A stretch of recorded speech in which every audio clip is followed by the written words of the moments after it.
سلام دوستانو، په دې ویډیو کې زه تاسو ته ښیم چې څنګه ځواکمن شئ. ځواکمن مطلب مې دا دی چې تاسو په خپل ټولنه کې څنګه خلک د ځان نه متاثره کوي چې ستاسو عزت وکړي، ستاسو قدر وکړي او ستاسو خبرې ته غوږ کړي. راځئ چې شروع. زما یو انډیوالو هغې په د حد نه ډېرې زیاتې خبرې کولې او هره خبره کې به کار لرو او خپل نظر به ورکوو، نو بیا به خلک د هغې خبرې سیریس نه اخیستې، ځکه چې ځینې وخت کې به اوتې باوتې ویلې او کله چې به سیریس او ښه خبره هم کوله خلکو به ورله توجه نه ورکوله او بیا به په دې باندې ډېر زیات غوسه کېدو. او یو بل انډیوال مې و، هغې به ډېرې کمې خبرې کولې، خو کله چې هغې به خبره کوله ټول به ورته چوپ کېده، حتی دې پورې که چا کومه خبره هم کوله هغه به ورته غلی شو. خو د دې خبره دومره مهم هم نه وه. د دې نه معلومیږي چې کمو خبرو کې څومره ډېر طاقت دی. تاسو ته د کمو خبرو یو څو فایدې نورې وښیم. کله چې تاسو کمې خبرې کوئ هغه بل نفر زیاتې خبرې کوي او په دې کې هغه د خپل ځان په باره کې تا له ډېر زیات معلومات درکوي. دا اوله فایده. دویمه فایده دا ده کله چې تاسو خبرې کوئ ستاسو هر لفظ ته هغه انسان غوږ کېږي. دریمه فایده هم دا ده کله چې تاسو کمې خبرې کوئ نو د بکواس خبرو نه بچیږئ او زیاتره خبرې وزن لري. دا یاد ساتئ کم انسان چې کمې خبرې کوي هغې نه زیاتره خلک متاثره کیږي او ډېر خلک دې یریږي. اووم قانون: نور خلک پرېږده چې ستا دپاره کار وکړي. هغه کار هېڅکله مه کوه چې یو بل انسان یې ستا دپاره کولی شي. د خپل قیمتي وخت انرژۍ د بچولو لپاره د نورو خلکو د علم، قوت او پوهې نه کومک واخله چې هغه کار ستا دپاره وکړي. هېڅکله هغه کار مه کوه چې بل څوک یې ستا دپاره کولی شي. توماس ایډیسون دا طریقه ډېره ښه استعمال کړې وه.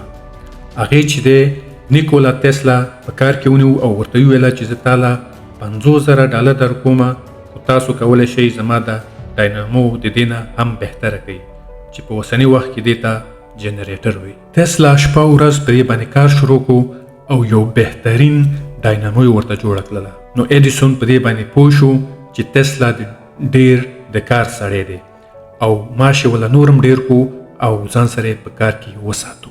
تسلا یو ډېر ښه مثال د دې دپاره دی. هغې ډېر ښه استعداد لرو. هغې چې کوم کار کلی و هغې دپاره نورمال هغې ته باید $12 میلیونه ورکړل شوی وی، خو هغې چې د بل چا دپاره کار کوو نو هغې ته یوازې $2,14,000 ورکړل شو. نو ایډیسون د هغې د استعداد نه ډېره ښه فایده واخیستله. د ایډیسون نه موږ دا زده کړه کولی شو چې په خپل کسب کې د ځان نه بهتره او پوه خلک ونیسو او په هغې باندې خپل ارمانونه پوره کړو. خپله لاره تر اخره پورې پلان کړه. اتیشتم قانون: کوم کار چې زموږ مخنیوی نیسي هغه دا دی چې موږ ته خپل منزل نه دی معلوم، زموږ هدف نه دی معلوم او په دې خاطر موږ نه پوهیږو چې چېرته لاړ شو. یو منزل چې دی ډېر مهمه دی چې تا ته د لاره صافه شي. زه په خپله اول هم نه پوهېدمه چې په آینده کې زه څه شی غواړم.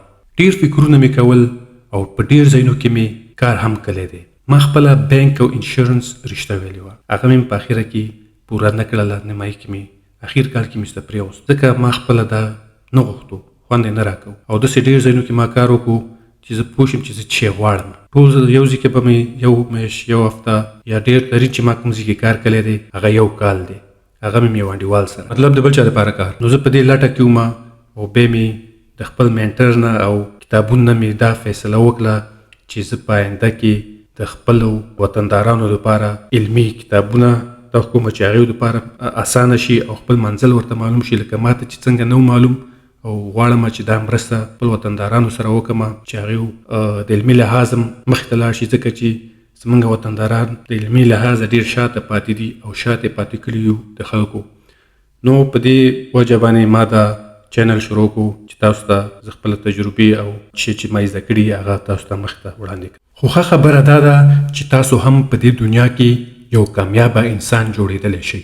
هغې دپاره ستاسو پوهه او یو ښه فکر پکار دی او هغه زه تاسو ته د دې چینل د لارې ښیم.